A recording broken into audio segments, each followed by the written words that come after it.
Are you saving too much for retirement? The answer is yes. Yes, you are. I'm going to prove it once again. Your old buddy Josh. Hitting grand slam home runs. Batting 1,000. Another W.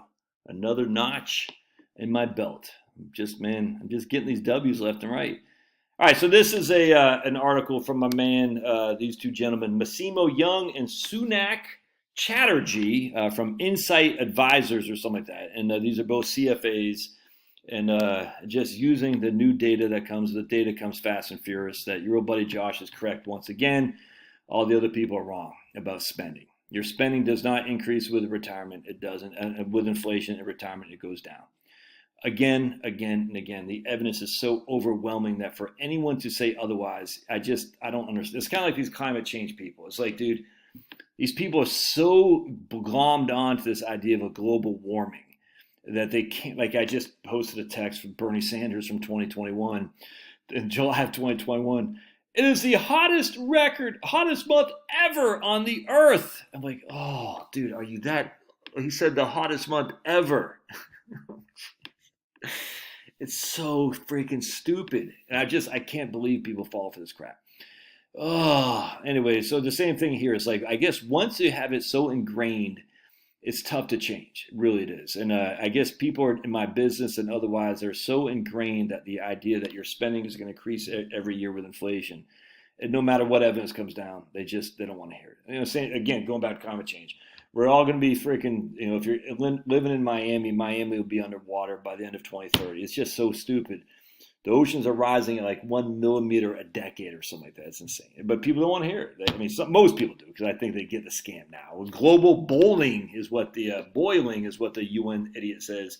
We're in an era of global boiling. Oh. Just as a side note, if the side was so right, you would not need to manipulate the data set. And I don't know if you guys can see this or not, but this is probably not be able to see that. I'm not sure if you can see it or not.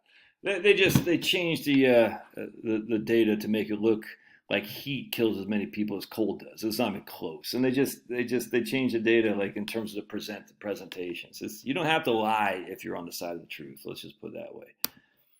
All right, so conventional wisdom has retirees spend a fixed amount per year adjusted for inflation. But evidence on actual spending behavior suggests that real spending actually falls with age. And if that's true, then people need to save less for retirement than we think. Here's a standard model. We take $50,000 a year, we're adjusting for inflation. So you can see it just goes an upward curve like that. Spending stays constant in real terms. It's $50,000 in today's dollars, the equivalent of $50,000 in future dollars. It's all adjusted for inflation. But the traditional model is fundamentally flawed. Most previous research suggests that real spending is not flat with time, but actually declines by about 1% a year. New research from the Rand Corporation found that real spending for wealthy couples, we're going to get a chuckle at wealthy here in just a second, declined even faster at 3% per year on average. All right, so why are spending assumptions so important for retirement planning? Real spending assumptions determine the amount required to save, and even small changes in these assumptions result in big differences.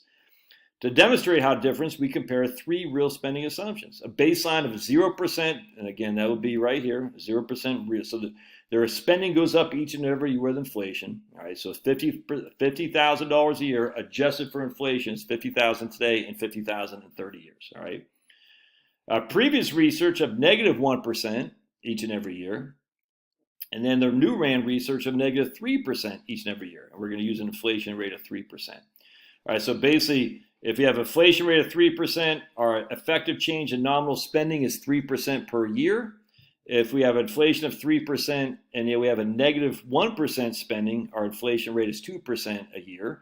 And if we have a real spending rate of negative 3 and inflation rate of 3%, then we're actually having effective change in nominal spending of 0. This will make sense here in just a second. Check this out. All right, so if we're doing $50,000 a year and we spend at 3% increase each and every year with inflation, we need $1.38 million to retire. All right, we need $1.38 million to retire. We're spending $50,000 a year adjusted with a 3% inflation. If we're spending only 2% per year more because our effective spending is going down by 2%, And our inflation is 3%, so that's a change in nominal spending is 2%, not the 3% that it was before. We need 1.207 million for 50,000.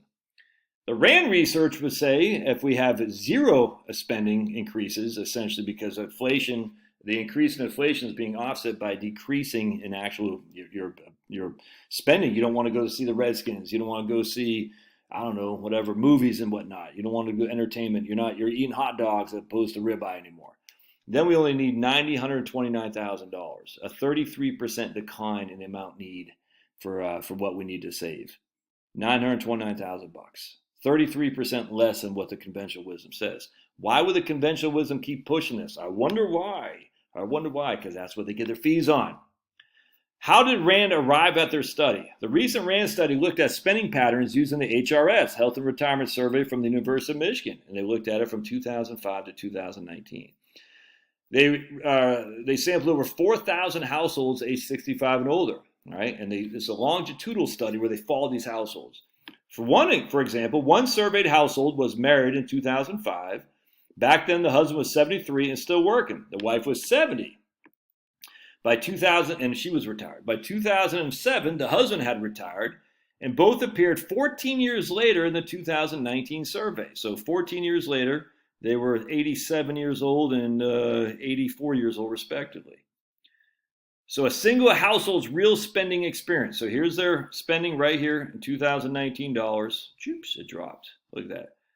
That's how much they were spending before when their age of primary respondent, and that's how much they're spending later. Real spending. It went from 140 all the way down to basically under 40. And yet their financial assets went up. So they did not decline their spending because they ran out of money. Here's their financial assets right here, and it went up. All right, the real spending dropped sharply after retirement. So here's their spending when they were working and then when they hit retirement. Remember, because he was still working when he was 73 years old. He was still working. By 2007, he retired. And look at that spending. It dropped like a brick in water. As I say, once you retire, your spending stops too, goes down significantly. Because you spend your cash when you're working, man. I can't stress this enough. When the income comes in and is coming in on a regular basis, you spend. The minute that income stops coming in on a regular basis, you spend less. The real spending dropped sharply after retirement, as it does for some people, and then fell on average 8% for every 2 years, or 4% annually in the subsequent 12 years. Meanwhile, the household's asset levels generally went up over time. Well, not in this case. This was not general. This is specific to these people right there.